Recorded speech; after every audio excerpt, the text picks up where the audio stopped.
Despite the dire times that we face with a Republican-controlled Congress and a Republican-controlled legislature in Harrisburg, I believe that these are good times. They're good times for all of us who put people first. They're good times for all of us who care about people. They're good times because in the next few weeks we will have an opportunity to take our country back, an opportunity to take this state back. It's a good time today because in the next few weeks we will have an opportunity to elect political leaders who care about people and who put people first and who take back our country from the forces and powers of corporate greed and corporate corruption. It is truly a good time today. But we have to be motivated, we have to care, we have to get over our differences, we have to refuse to let the divisions that have existed among us continue to divide us, and we have to come together, those of us who care about people, those of us who put people first, those of us who put people above profits. We have to get over the things that divide us, things like race, things like educational attainment. We have to get rid of all of those, and we have to come together as one and take back our country. It has already been mentioned here this morning, but one of the dismaying facts is how divided we progressives are. In my community, many of the things that we are concerned about, such as gun control legislation and other issues that affect primarily the African American community, it's difficult to forge coalitions with our more privileged brothers and sisters that live outside of our community. And we need to address that if we are seriously going to take back our country from the forces and powers of greed and corruption. There are those, of course, who want to see us divided.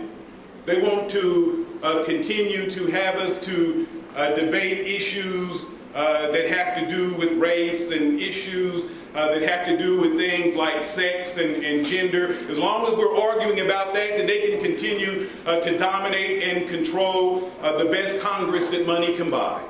But we ought not to let them be able to get away with that. We need to stand up and say enough is enough. Those of us who care about people are going to be united, and we're going to take back our country, and we're going to take back our political process from those who would divide us. There is one concern that I have, of course, in concluding my remarks. Our political opposition, the forces and powers of privilege and greed, have become quite sophisticated. They understand that there are more of us than there are of them. They know that if they are going to continue to win elections, then they're going to have to appeal to many of us. And so they have cleverly tried to put a new face on their policies of exclusion and their policies of greed and corruption.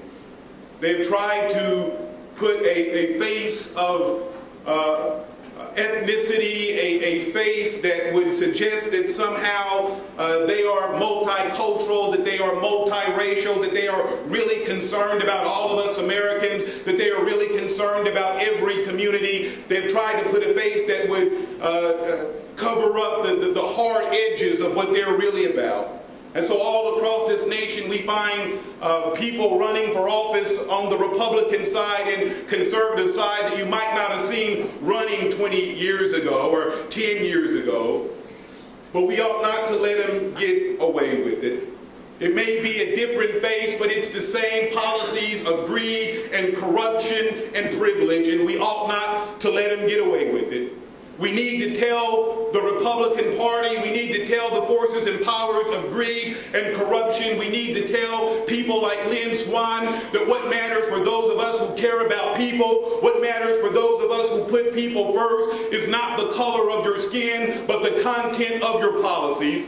And we need to tell them that we're not going to let them get away with it. We don't care what color their skin is. We don't care what kind of football they played. We don't care how popular they are. If they're in the back pocket of the gun lobby, if they're in the back pocket of the forces and powers of greed and corruption in our society, we ought to tell them that they can't count on our vote. We don't care what kind of appeals they make to African American communities, to minority communities, or to other communities. We're not going to let them get away with it.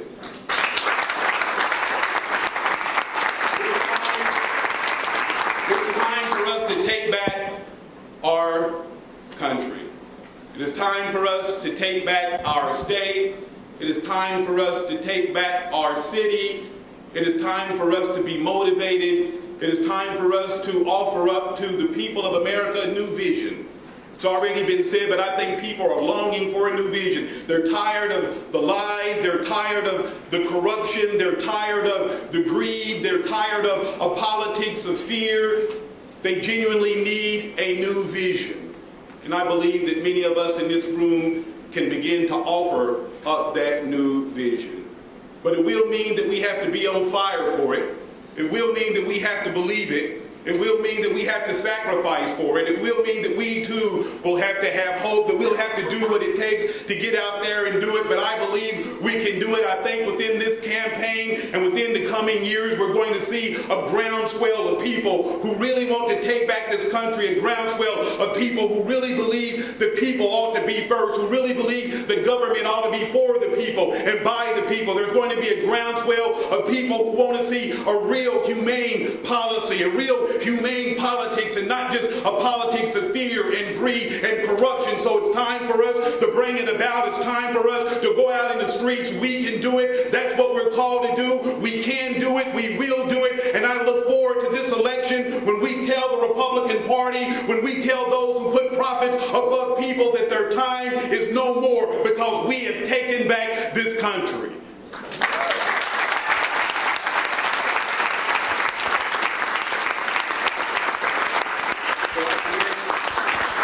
I commend Neighborhood Networks. I commend all of you for being here this morning.